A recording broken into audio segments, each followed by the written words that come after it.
প্রায় ২০০ বছর আগের সুন্দর একটি পুরাকীর্তি, যেখানে অধিকাংশ জমিদার বাড়িগুলো প্রায় ধ্বংসের মুখে। সেখানে এই জমিদার বাড়িটি অনেক সাজানো গোছানো এবং পরিপাটি। হানিফ সংকেত স্যারের ইত্যাদির অনুষ্ঠানও এখানে শুট হয়েছে। এটা ১৯০০ শতকের দিকে এই ধরনের ডিজাইনগুলো করা হতে থাকে। বাংলাদেশে খুব কমই আছে এই ধরনের বিল্ডিংগুলো বর্তমানে। আজকে আপনাদের নিয়ে যাব অতি সুন্দর সুন্দরপুরে। তো আমরা পৌঁছে গেলাম সেই জমিদার বাড়িগুলোর ভিতরে। এইখানকার বৈশিষ্ট্য হচ্ছে যে অনেকগুলো বাড়ি এক জায়গায়, যেটা কিন্তু বাংলাদেশে আর একটা আছে নারায়ণগঞ্জের সোনারগাঁতে। এখানে একসাথে পাশাপাশি অনেকগুলো, দেখেন এই একটা, সামনে এই একটা, তারপরে একটা। বাংলাদেশের খুলনা বিভাগের ঝিনাইদহ জেলার মহেশপুর উপজেলার সুন্দরপুর গ্রামে অবস্থিত প্রায় ২০০ বছরের পুরনো একটি ঐতিহ্যবাহী স্থাপত্য নিদর্শন হলো সুন্দরপুর জমিদার বাড়ি। এই কিন্তু পুরাতন আমলের পুকুর। আরো জমিও কিনে ফেলতে পারবো। তাহলে কি যশোরের বাড়ি বিক্রি করে দেবে? হ্যাঁ, ওইটাই তো চিন্তা করছি। যেটা আমার যে পছন্দ হয়েছে, একের পছন্দ হয়েছে, আচ্ছা পুরো জমিদার স্টাইলে থাকবে, পুরোটা কিনে নিই। কপোতাক্ষ নদীর তীরে অবস্থিত এই বাড়িটি একসময় চৌধুরী বংশের প্রশাসনিক ও সাংস্কৃতিক কেন্দ্র ছিল। আপনি তো এখানকার স্থানীয়, তাই না? আচ্ছা আচ্ছা। মানে মালিক কারা এগুলার?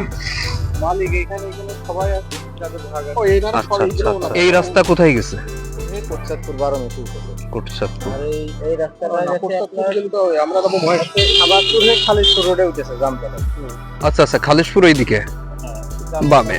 বর্তমানে এর অন্দরমহল ও প্রবেশদ্বার সহ প্রাচীন নিদর্শনগুলো টিকে আছে, যার বড় তরফটি আমির এস্টেট নামে পরিচিত। এখন আমরা এই বাড়িটার একটু দোতলার দিকে উঠবো। এখানে বাংলাদেশের জনপ্রিয় ম্যাগাজিন অনুষ্ঠান ইত্যাদিরও কিছু অংশবিশেষ চিত্রগ্রহণ করা হয়েছিল। এখানে তালা মারা হচ্ছে ভিতরের সাইড। ভিতরে আরো সুন্দর সুন্দর কক্ষ আছে।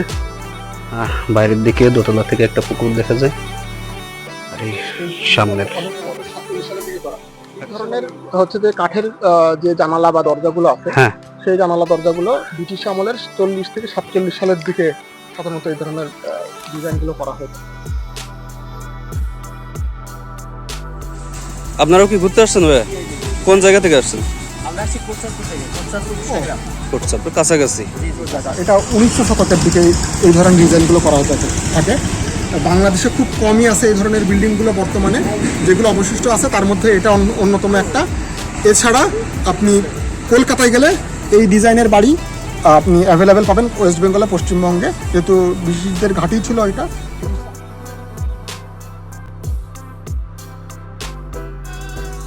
উল্লেখ্য যে কপোতাক্ষ নদের তীরে সুন্দরপুর গ্রামে জমিদার বাড়িটি প্রায় ২০০ বছর আগে নির্মিত।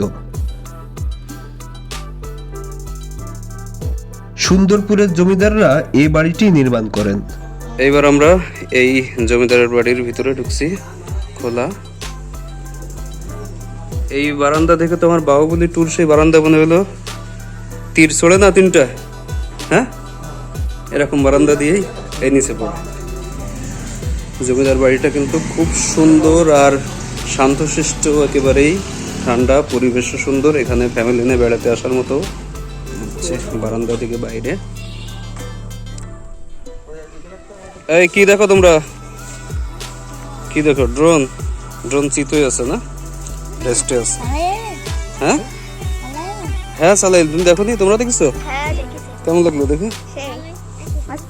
অস্থির না? মাল সামানা হাতে দিয়ে তুষার সামনের দিকে যাচ্ছে। অপূর্ব নির্মাণশৈলী সমৃদ্ধ জমিদার বাড়িটি এখনো কালের সাক্ষী হয়ে টিকে আছে। কপোতাক্ষ নদের তীরে অবস্থিত এই বাড়িটি সংলগ্ন একটি হাওয়া ভবন আছে এবং জমিদারদের অপূর্ব নির্মাণশৈলী সমৃদ্ধ দৃষ্টিনন্দন একটি লাল বৈঠকখানা এখনো কালের সাক্ষী হয়ে আছে। এগুলো ঝিনাইদহ জেলার মহেশপুরের পুরাকীর্তির মধ্যে অন্যতম। ব্লগিং করতে করতে কিন্তু বৃষ্টিও শুরু হয়ে গেল, যেহেতু আকাশে কালো মেঘের হাতছানি আছে। ওয়েদার ভালো বলতে বলতে কিন্তু আমাদের বৃষ্টিতেও ভিজাই দিচ্ছে। অলরেডি আমরা ভিজতেছি। যাই হোক, বৃষ্টি হোক যাই হোক, আমাদের ঘোরার কমতি থাকবে না। আর এইখান থেকেই আজকের মতো মুলতবি ঘোষণা, যেহেতু আইনের লোক আমার সাথে আছে তাই মুলতবি ঘোষণা করছি। পরবর্তীতে দেখা হবে। কি জন্য পরবর্তী শুনানি? হ্যাঁ, পরবর্তী শুনানি হবে অন্য কোথাও। আমাদের সাথে থাকবেন। ধন্যবাদ, টাটা।